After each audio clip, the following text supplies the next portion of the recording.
বাচ্চাদেরকে মুরগি বলে। এটা মুরগি বলার কোনো যৌক্তিকতা আছে? আমি মনে করি সব গার্জিয়ানদের নামা উচিত, এটা নিয়ে আন্দোলন করা উচিত। আসলে এরকম মন্ত্রী আমরা চাই না। সেটা হচ্ছে আমাদের এ ব্লকে মিরপুর 1-এ। কবে মারা গেছে? এটা গতকালকে। কি কারণে মারা গিয়েছে? কি কারণে? আমি রাতে শুনছি যে 7 তলা থেকে ঝাঁপ দিয়ে একটা স্টুডেন্ট মারা গেছে। আমি এখনো যাইতে পারি নাই। সে কি পরীক্ষার্থী ছিল? সে কি সম্ভবত পরীক্ষার্থী ছিল। পরীক্ষার্থী? অনেক খবর চাপানো হচ্ছে, এগুলা ক্লাস করতে দিচ্ছে না। শিক্ষামন্ত্রী থাকলে তো দেখা যাচ্ছে কোনো কিছু সলভ হচ্ছে না, আমরা কোনো সমাধানে যাইতে পারতেছি না।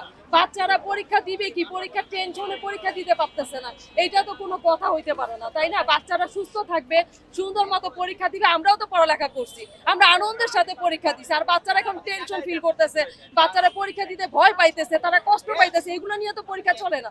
ভয় পাচ্ছে যে তারা যেগুলো পড়ালেখা করতেছে সেগুলোর মধ্যে তারা কমন পাচ্ছে না। আমি বলতেছি পড়তে বসো, বলে পড়ে কি করবো, পড়ে তো কমন পাচ্ছি না। তাহলে কি বইয়ের বা সিলেবাসের বাইরে থেকে হ্যাঁ, সিলেবাসের বাইরে থেকে তারা উল্টাপাল্টা প্রশ্ন করতেছে, বাচ্চাদেরকে হ্যারাস করতেছে, ফেল করাই দিতে চাইতেছে।